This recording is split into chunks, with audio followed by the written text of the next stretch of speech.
G'day, Stu here from UAVfutures, and today, well, it's Sunday, so what that means, it's Q&A time. So pretty much, you guys know the drill. Drop a question in the comments below, and then we answer them on the question and answer show. Anyway, enough chit chat. Let's jump right in because you guys went crazy. There was over 200 comments on the last video, so there's a heap of questions to get through about FPV and about all this sort of drone stuff. So let's dive right in and answer some of your questions. And I'm going to apologize in advance about everybody's name that I mispronounced. But this one's from Alaric Nemai. And here's my question. If you had to pick between a low-end pair of Fat Sharks, $250 to $350, or a higher end of box style, I think he's saying, what would you pick between the like a good box goggle or a cheap Fat Sharks? And I would definitely go with, I don't think Fat Sharks, if you're going to get anything less than the Attitudes, so the Attitudes and the Dominators, they're great, but anything less, like the Teleporters or those, I really can't recommend those. I don't like them at all, and I hear horror stories online about them as well.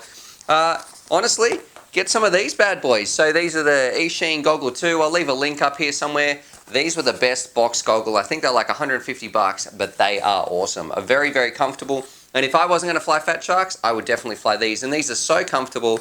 If my wife or someone was coming along for a ride along when I was go flying, I'd bring these instead of a second pair. I think Fat Sharks are better for like FPV racing and flying around and portability. But if you just want to get immersed in like the FPV experience and sort of enjoy it and sort of take it all in, nothing beats a real comfy pair of these sort of big, awesome sort of Eachine Goggle 2s. Alrighty, where to put my phone? Moving on to the next one. So here, this one's from Quads for the Win. I might have answered one of your questions before, but from Quads for the Win, are the Raystar 2205s any good, or do you recommend a different budget motor? You know what? I've got two builds with them right here that you guys are going to see very, very soon. But these things absolutely rock for their price performance. I'm a massive fan of them. And I think, look, they're not offering crazy performance, but their performance to dollar ratio is off the chain. So yeah, if you want a budget motor that still performs really, really well, I'm a big fan of those Raystar 2205s. Rightio, moving on. This one's from Seabar, and it says, "Hey Stu, just got into the hobby by ordering the Eachine Wizard, as you recommended in the past. I was wondering what would be some good batteries to buy in bulk around the $20 mark. I really have no idea what to look for, so I'm hoping you can help me." Well, Seabar, this is like a long and a short answer sort of answer that I'm going to give you.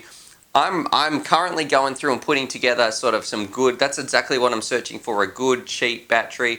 And I've got a whole stack of different brands, different sizes, different C ratings, everything.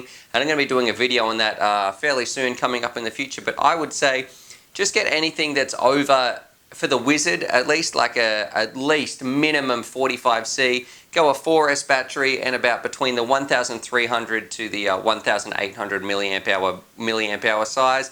And just get whatever's cheap, like get whatever's on special, because for the Wizard, you know, even if I put the best battery that I had on the Wizard, it's still like, it's not a super hungry performance quad. So it's a normal battery is going to be okay if you're just flying around the Wizard. So my advice there would be just sort of have a bit of a shop around, find one that is I guess on special, one you can get a bit of a discount on. I know that doesn't help too much, but yeah, definitely shop around and see if you can pick one up on special, because you don't need the best of the best, just have a look around. But as far as an individual brand goes, I think I've got a bit more testing before I can really make a comment or a call on that one. Alrighty, so this one's from Spencer Jones. Will we ever see the TBS Vendetta or the Armaton Chameleon Part 2 reviews? One of those you're going to see, one of those you might only ever see in a cameo. So this here, the TBS Vendetta, this was a really cool quad, and I did actually film the Part 2, but by the time I got around to putting it out, I think I was getting married at that stage or something like that. By the time it sort of, I got back to the footage and everything like that, it seemed a little bit dated and a little bit past, and you know, it was a little bit heavy. It's still rocking some Cobra motors and those sorts of things on here. So look, the TBS, it's still a really, really cool quad. It is a little bit heavy, but it's a little bit more outdated now to some of the other things. Regarding the Chameleon though, yeah, absolutely. You guys are going to be seeing this Chameleon review Part 2 very, very soon. I am loving it. Grumpy Trev loves it so much that he built one of his own as well. So yeah, stay tuned, because I think the Part 2 Chameleon is coming a lot sooner than you think. You're not the only one actually that's asking about the Chameleon. I see comments all the time. Stuart, when's that Chameleon review coming? It's coming, it's coming. Rightio, this one from Alex Marshall, Stew, with about 7 U's there. I love your channel, man. Thanks. I love making content for you guys. I see that you have a hex on your wall, and I've been thinking about building one myself. It seems hard to find a good PDB and other components for them. I guess they're not popular. My question is, what hex would you recommend, if you recommend them at all? I love my quad, but I want to mix it up with something a little bit crazy.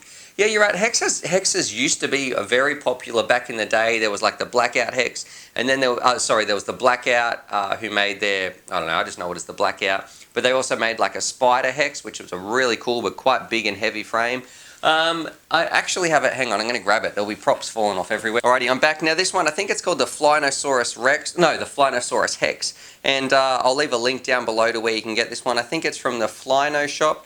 But yeah, this is a pretty cool little hex machine. It's made for, that sounds weird, hex machine. It's made sort of to compete with those other races. I think the biggest, with those other racing quads, I think the biggest issue here, it's only running 4-inch props, and you really need a heavy-duty battery. So we're already getting to the limit where our motors are sucking down more juice than our batteries can supply, and you've only got 4 motors on there. So when you stick 6 on there, that's even more current that it's just going to be drawing out. So it's very, very taxing on your batteries. But yeah, if you're after something different, something a little bit fun, then yeah, a hex is a very, very fun project to build, but a little bit more expensive as well, because you've got to buy 50% more ESCs and 50% more motors. This one's from Kyle Jackson. Good day, and today, lol, where did that come from? Is it an inside joke we aren't all in on? Well, no, just the g'day, so it's sort of like hyphenated, and today, I think actually that started when I did my Atom V1 video, wherever, so you guys are asking about a lot of quads off the wall today. Anyway, the Atom V1 video, that I was just so excited. I was like, g'day, and then I was like, today, and it just became this weird thing, and then I just felt more comfortable doing it. It sort of got me in the zone when I was doing videos, and I don't know, now if I don't start the video like that, like I've tried, okay, let's just start a g'day, or just, I don't know, I can't start doing UAVfutures without doing the g'day and today, so yeah, it's just part of the show. It's not really an inside joke, it just came organically, so just sort of happened. I rolled with it, and yeah, now it's here, I think, to stay. Despite some people love it, and I still get messages where people are like, please stop doing that. Alrighty-o, so this one's from Jerry Davenport. G'day! Starting it like that. G'day! Love the info you provide in your excitement for the hobby. He's got 2 questions right here. So number 1, do you ever concern yourself with getting out of transmitter range, or is it a much higher concern to be out of video range? I don't use diversity, and my max video range is 200 meters within line of sight before getting scary. Does this seem right? I would say yeah, pretty much. I never really worry about getting out of receiver range. For me, if I'm going to lose anything, any of the signals, it's definitely going to be video, because your video is only running a 5.8. That's like on the 5.8 spectrum. The wavelength is much shorter. It can't penetrate things as well. And versus your radio link, which is going to be rocking on 2.4. That's how that's how all these quads are set up anyway. So yeah, I think you're going to lose video range well before you have to worry about losing your radio range, if things are working properly anyway. And then number 2, it's another question actually about a quad on the wall. Just for fun, I thought I saw a tilt-rotor on your quad wall. Would you recommend one just for fun, or is it really boring style that needs some work? I would imagine replacement parts are almost non-existent. Can you upload some flight footage of a tilt-rotor if able? You know what? If you want to see the tilt-rotor footage, I'll leave a link up here. I did a review. It's at the end of that review, so I'll leave a link to the tilt-rotor, wherever it is. It's sitting over there, actually. I'm going to show you guys, because a lot of you guys probably don't know what I'm talking about. That's this quad here. It's probably not going to get flown too much more, because I'm going to have to put some different motors on here. But you can see I did have a switch on here and servos. When you tilt the motors, things move back and forward. Look, it was pretty fun. That's what I want to do. I want to experiment and try new things and find out what works and just give some crazy ideas a go. But as far as would I recommend this one, I think the idea, it was pretty heavy. It didn't come together as nicely as I liked. It was still pretty cool and pretty fun, but yeah, I think it just wasn't as efficient and just didn't really compete with some of the other just standard normal frames that we had. Alrighty, so this one's from Watty. Hey Stu, really enjoy the channel. It has helped me out of some of my first builds. I'm just getting into FPV and wondering what the best FPV camera in your opinion is. I really like the Swift. The RunCam Swifts, in my opinion, are like gold. I also really like the Owls.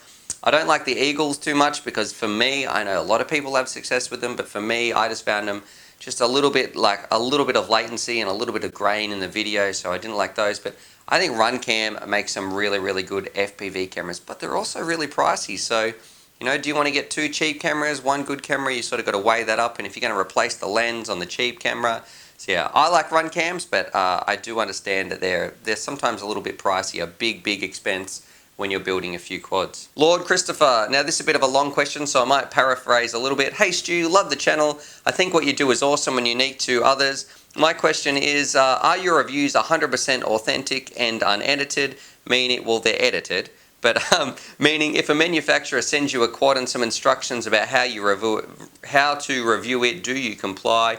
Or are you giving us the real? Some guys are just hawking anything they're sent and it shows. I really hope you don't do that. Bruce RC Models made a video about this subject and it made me a lifelong fan of his channel. But you do more reviews than him, and I'm into racing like you are, so I'd love to know. Man, I just read this whole question. I didn't paraphrase this at all. Thanks for all the hard work. I know what it takes to do these great videos. You know what? This is a really good question actually, because sometimes people ask me, and you know, like when I did the Turnigy Evolution, people said I was sponsored and all that sort of rubbish. That's not how this works at all. I've never had any reviewer tell me how to review a product, and if they did, I'd probably tell them to stick it and that I don't want those reviews on the channel, you know. If someone sends me a product, I review it. That's how it comes out. And that's another reason why I like Grumpy Trev on the show. I've got my opinion about the quad that I'm reviewing. I give it to Grumpy Trev. He gets to have his say as well. So that's like another sort of assurance level for you guys to know that it's not, you know, we're just reviewing these quads. I feel like I'm working for you guys. I want to let you guys know exactly how it is. So no, I don't get told how to review a quad. If it's bad, if it's good, it's good. If it's bad, it's bad. And I'll let you guys know exactly, you know, what is good and what is bad. Some examples, like we had, like the Chameleon, I absolutely love that one. The GT2, like I'm in love with both of those. Some of them are my main two quads. But things like the Fury Bee, wherever that thing is, there was like a Fury Bee somewhere, like a heavy one. The 180, that was junk, and I told you guys about that. And some of you guys thought I was a bit too critical, but yeah, I thought that was junk. Or a little while ago, we had like these Robocop glasses. I think they were called the Glaxus or something like that.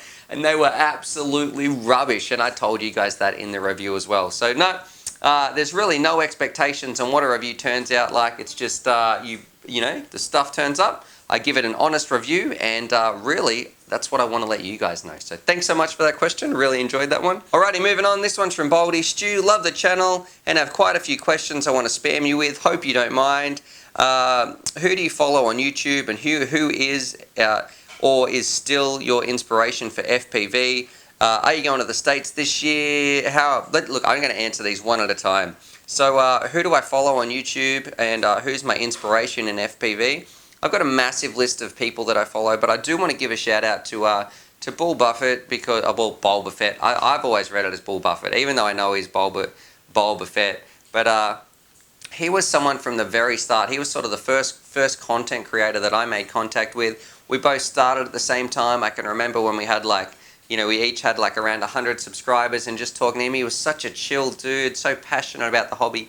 And even though he's gone off and he's won, like, come second at the drone world and the drone nationals in the US, and he's an amazing pilot, he's just so chilled and such a good ambassador for the hobby. So really, I really like Boba Fett.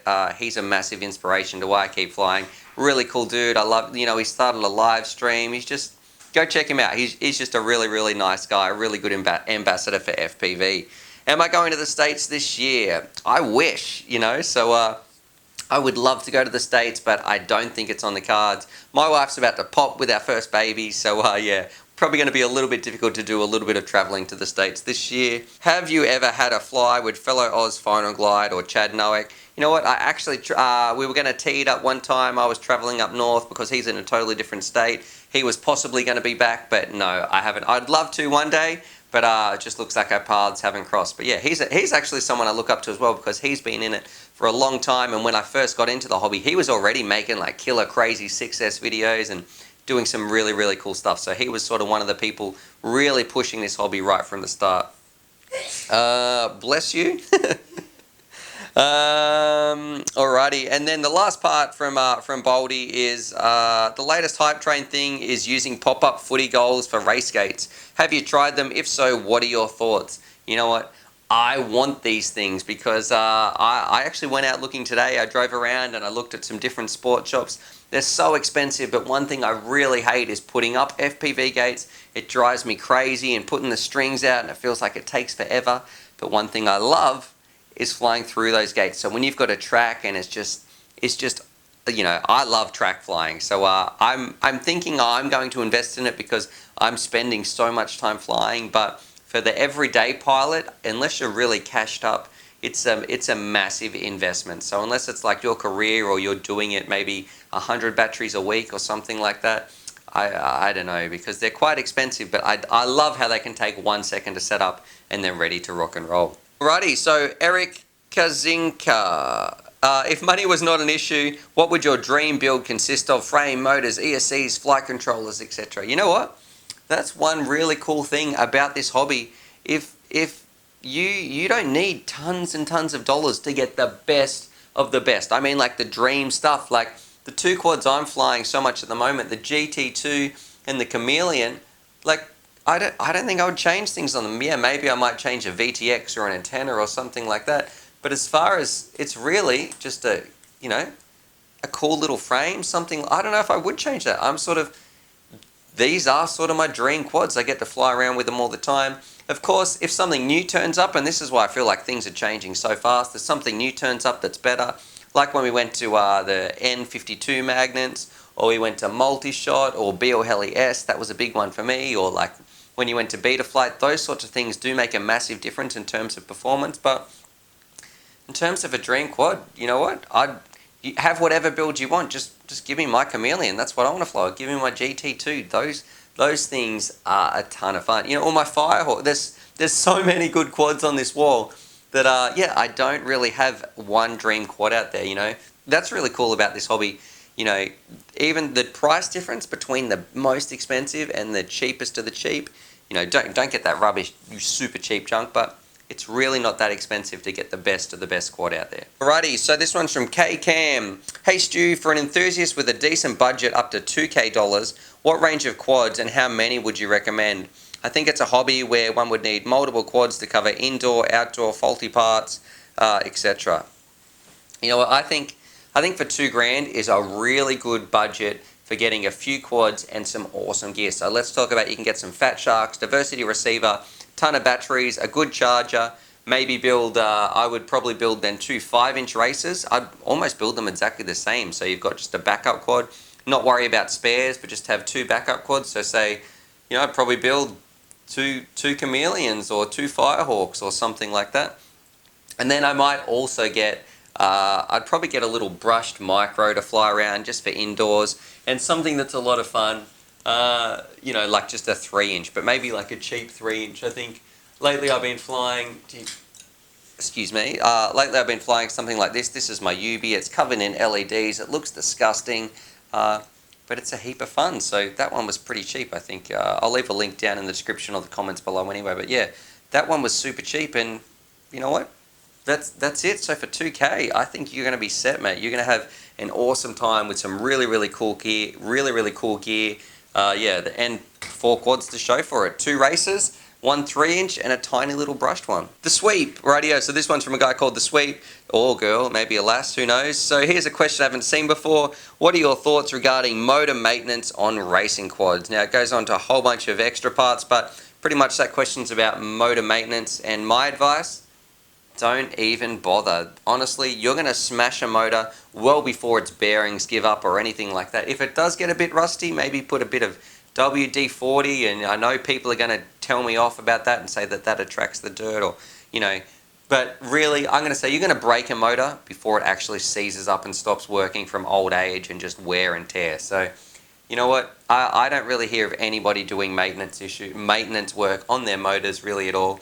and they're so cheap, it's probably almost better just to buy another one anyway. Some motors do have a spare bell, so if you bang them up, you can just put a new bell on the top, but that's about as much maintenance that I've really heard of, you know, in today's FPV world anyway. Peter Griffin, you know, I've heard that name before. G'day, Stewie, long-time listener, first-time caller. Well, thanks for calling in.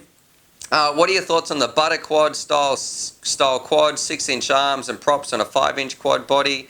I like to fly freestyle at my local park. I've heard somewhere they have a better noise signature and a smoother to fly. What's your favourite quad layouts? X, H, stretch, X, etc.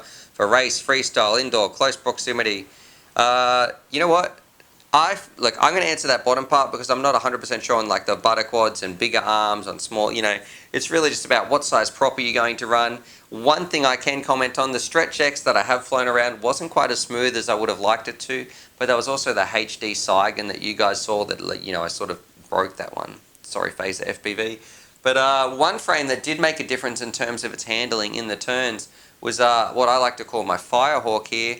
And that one did make a big difference. It felt like a lot smoother cutting through the air. It wasn't getting any, I guess, of the turbulence from the front props. So that one made a really big difference for me. As far as, I guess, the other quads go, you know, I'm not too sure if they make the biggest difference. So Stretch X might make a little, but for me, you know, I'll happily fly anything. So I'm happy as long as I've got a quad in the air. I'm not too fussed. I'm happy as long as I've got any type of quad in the air. It doesn't matter if it's a Stretch X, 3-inch, 5-inch, whatever. I just want to fly FPV. Alrighty, I know I'm going to muck up this, how to pronounce this one. Amiri Kanak FPV. Hey Stu, I love your channel and its content. Keep it up. You know what? I definitely will. My question is, are we ever going to meet your wife and does she support your quad addiction? Lol, I'm also addicted, happy flying. You know what? She's actually in the kitchen, well, in the lounge room. That sounds pretty sexist, but she's out there. I know that she's listening to me answer this question, so no, but she totally does support everything that I do, and I've said it before on this channel. I couldn't do this channel without her support, so she's been fantastic. She knows how much this means to me. Sometimes I'm pretty sure she gets pretty sick of me just talking about drones and like D-shot or multi-shot or, you know, whatever I'm talking about. And then sometimes when she gets sick of that, I ring up my friends and I talk to them on the phone about, you know, about whatever we're talking about. But yeah, you know what? She's heavily pregnant. Like, we're probably going to have a kid within like the next month or something like that. So it's a little bit hard to get her on the show at the moment. Convincing her to come out flying is a little bit difficult. You know, she'll say, is there a bathroom within 5 minutes? And I'll be like, oh, not really. So, you know, she's not getting out too much. But I'm rambling. But definitely, I said a lot of times, when am I going to be on here? When can I be in some of these videos? And I know in the future, maybe one video idea, I really want to teach her how to fly. I want to get her involved more, and I'm sure that you'll be seeing Mrs. UAV Futures in the future. So stay tuned. And I'm not just making that up because she's listening as well. That's honestly the truth. Alrighty, moving on. So this one's from Achu. Looking at them unbiasedly, can you tell me the difference between any of the ESC protocols? Also, what's the community's beef with dipole antennas? Dipoles rule. You know what? I'm going to answer the second part first. Dipoles do totally rule. On here, you know what? Awesome. Absolutely awesome. If you're into hardcore racing though, when you're racing with a lot of other people in a confined space, with a lot of RF noise bouncing around, then maybe you might get some more use out of an on-way antenna. But for me, I love these dipolar antennas. I think they're awesome. I'm sticking them on as many quads as I can, and I'm not really getting too many issues with the sort of track flying outdoors that I like to do. Talking about the ESC protocols, you know what? But the difference between D-shot and multi-shot, I can't really tell that much of a difference. You know, the Chameleon does feel amazing, and that's the only quad I've got at the moment running D-shot. But the GT2's running multi-shot, and that still feels really good. I feel like I'm talking about a lot of these quads on the wall today. But I think if I went back to like some of the really early versions of one-shot, you know, those sorts of protocols, I might feel a little bit of a difference, especially with the braking, but the active braking when it's slowing the prop down. But, you know, maybe that's a placebo. I'm not 100% sure if I did a blind test if I'd be able to pick it up or not. All I know is good advice. Put it on the best setting recommended by, I guess, put it on the highest setting that it can handle. So if it can run D-shot, you should be running D-shot. If it can run multi-shot, put it on multi-shot so you can get the best out of your hardware. Alrighty, James Rosty, I hope I said that right. I think I did. Hey Stu, I think we all would like to see you do a vlog once a week, or if you're too busy, maybe once every 2 weeks or every month. Lol, just saying you have become a very good pilot, and I think your friends have become good as well, and it'd be cool to see what a day is like flying with you and your friends in Australia. What do you say you try it? You know what, I did do 2 vlogs, and I'll leave a link. I think I'll leave a link in the description down below anyway, or maybe up here, to 2 of my vlogs or 1 of the vlogs, and they were really fun to do, but they took a lot of time. And this is something that's I really do want to do this sort of stuff one day. I want to do it full time, you know, and that's why I've got a Patreon page, and I've got some fantastic supporters over at Patreon. And the dream is to do this full time. You know, if I don't have to go and do my day job, and I can work on this stuff, I can make so much more content, because I think a lot of people forget I work full time all the time as well, and I'm still trying to make content for you guys. And if I didn't have to go to that other day job, I could do this every day. I could do some really big projects, some really ambitious stuff, and you know, that's where I want to get to one day. And I'm just going to give a little shout out to my Patreon supporters, because honestly, without you guys, that dream would never be a reality. So if you support this channel through Patreon, thank you so much. But yeah, definitely, James, I really would like to do some vlogs, like once a fortnight or once a week. If I was doing this full time, absolutely, that would be a blast. Get people like Grumpy Trev in, go around to Grumpy Trev's house, check out like his awesome setup that he's got going over there, do some tours around his place. You know, there's like a lot of cool things that I want to do. Lots of big dreams that I have for this show. Alrighty, now if this one's from you, I'm sorry, when I took a screenshot of this question, it cut the name off, so I'm sorry if this is your question, but you know, I hope you enjoy my answer that I give it anyway. It says, hey Stu, from your experience, what would you go with and why? You never really talk about motor brands, and I feel like you leave us hanging in the clouds. How would you rate these motors on 1 to 10 and why? And I can see, whoever this is, this dude, he's listed some serious motors here. So let's give him a quick rattle off. So the first one's the F60 V2 2450 kVs. I actually haven't tried those ones, so I'm not going to comment on those ones. Number 2 is the second motor here, is the DYS Fire motor, 23,000 kV. You know what? I've got them on my Firehawk. They're awesome. I'm going to give them a 7 out of 10. So pretty good punch. I really like the color of them, and also, you know, fairly efficient as well. But they don't have any active cooling like the next motor on here. So the Emax RS 2205S 2300 kV. I think they're on my Helix. Here we go, pulling quads off everywhere. So these motors, ton of thrust, they come down very, very cool, but a little bit more fragile, I think, as well. So a few people have popped some of the bells off in some crashes and stuff like that. I'm going to give them an 7.5 out of 10. And then he's got number 4, the Diatone D Silver, the 2300 kV. So that's actually what I've got on my GT2, because I had to pull off the 2450 kVs. So these are the 2300 kVs after I broke one and I couldn't get a replacement. So I've got the 2300s on here. I love the silver windings. You know, you say these ones are fragile, but I put my old GT through the old GT2 motors through so many batteries that it was ridiculous. So they held up very, very well for me. I'm going to give these motors an 8 out of 10. But in saying that, there's some really cool stuff coming. Like I've got something I'm almost as proud of is like this little drawer here. Maybe this is like a bit of a sneak peek of what's coming up, but some things I want to show you. What do we got? Alrighty, finally, a little bit of a sneak peek for you guys. You know, this is going to be coming up on the channel as well. I've actually got some of the Storm racing motors as well, which are like the upgraded versions of the Fire motors there. So that's going to be really cool from DYS. And then I've got these here, and I'm going to call these the white tops. So these are the new Emax motors.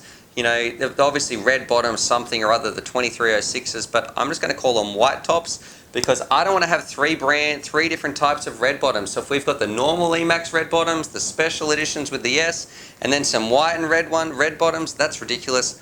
So these will be coming up as well. These are the new Emax motors. They'll do a video on these soon. But yeah, if you see them around, call them the white tops, because I think that's going to make things a lot more simple in the future when we come to naming our motors. You guys are making me get all my gear out today.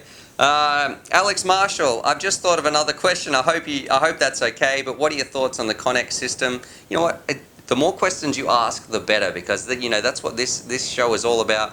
interacting with you guys, giving back to the community. So if you've got more than one question, fire away, brother. Blah, blah, blah, blah, blah, blah. What are your thoughts on the Connex system? Do you think it will eventually take over as the primary protocol over analog? I think it has huge potential, and I'm excited to see it grow over time. You know what, Alex? This is really something that I really believe in. I don't know about if Connex is the company to do it, but HD FPV for me sounds like a dream. Such better, ways to handle breakup. As many pilots in the air, no interfering with each other. So yeah, I think HD is the way of the future.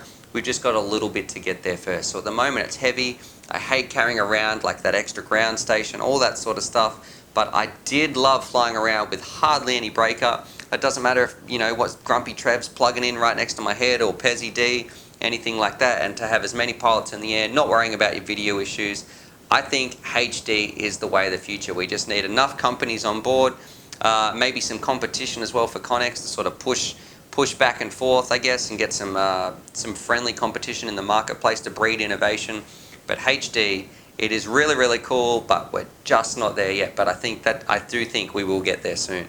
Hopefully soon anyway, because I can't wait. Rickety White, no, just Ricky White.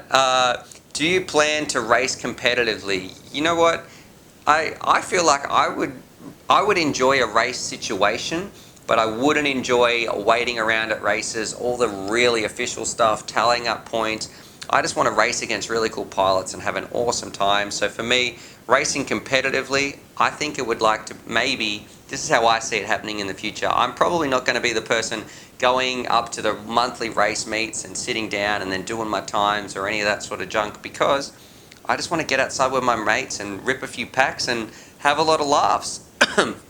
So what I'll probably do, the only way I can really see myself getting into competitive racing would maybe be like a wildcard entry. So if I ride away, or if I get an invite or something like that, and and people can see that I can fly, as like a wild card. So I get to turn up for that one day and as like a special guest.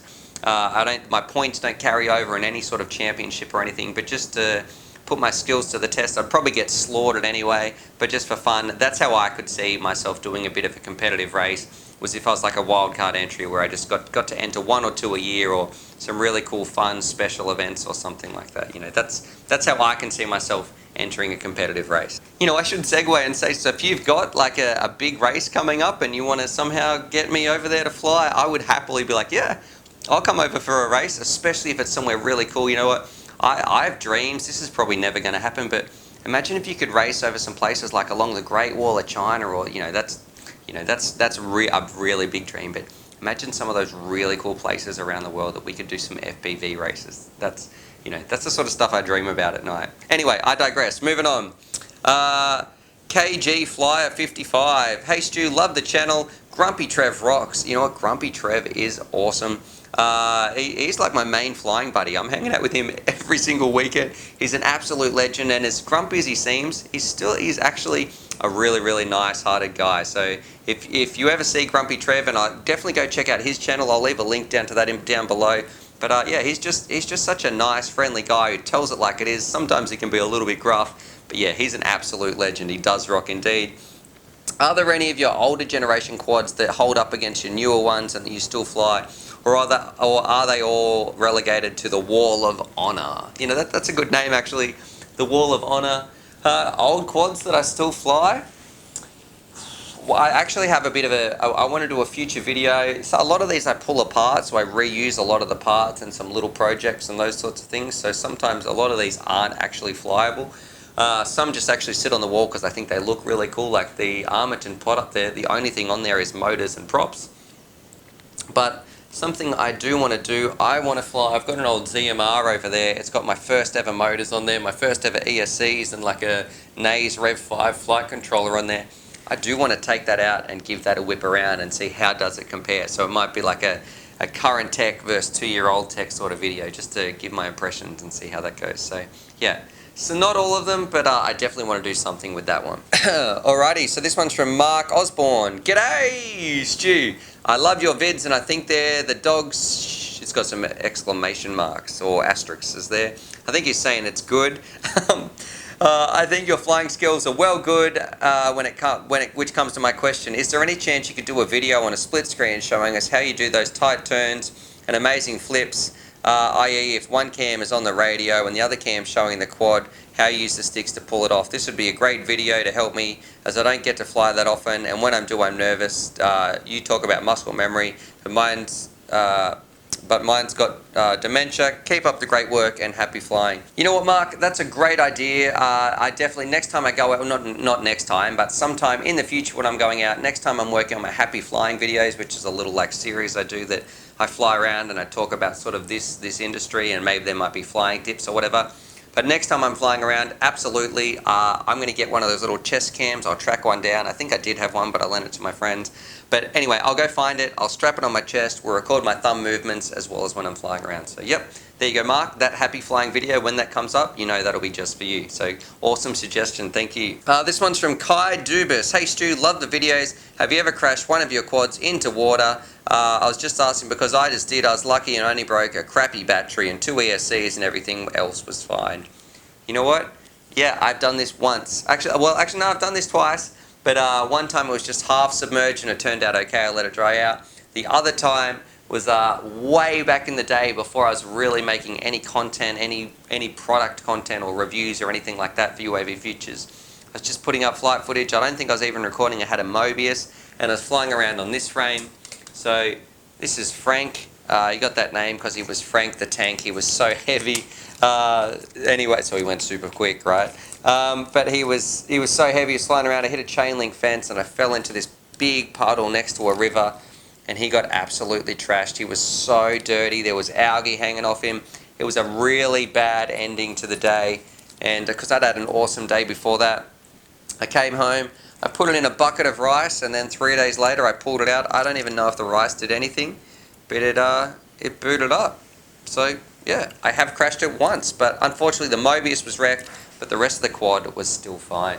Anyway, that was actually the last question, so hopefully you guys enjoyed that. I know this is a pretty long one actually today because we had a heap of questions, so hopefully you guys enjoyed that. You know the drill. If you've got a question for next week, drop it in the comments down on this video, but other than that, subscribe for more FPV related content, and as always, happy flying! Alrighty, so hopefully you guys enjoyed that video. Definitely subscribe if you're new to the channel and check out these videos. And I'm also going to leave a little link here to my Patreon page because I've got some fantastic Patreon supporters and I like to give back to them as well. So if you want to join the UAVfutures family, there's things like bonus Velcro straps, little bundles of FPV goodies and things like that that also get sent out. Anyway, happy flying.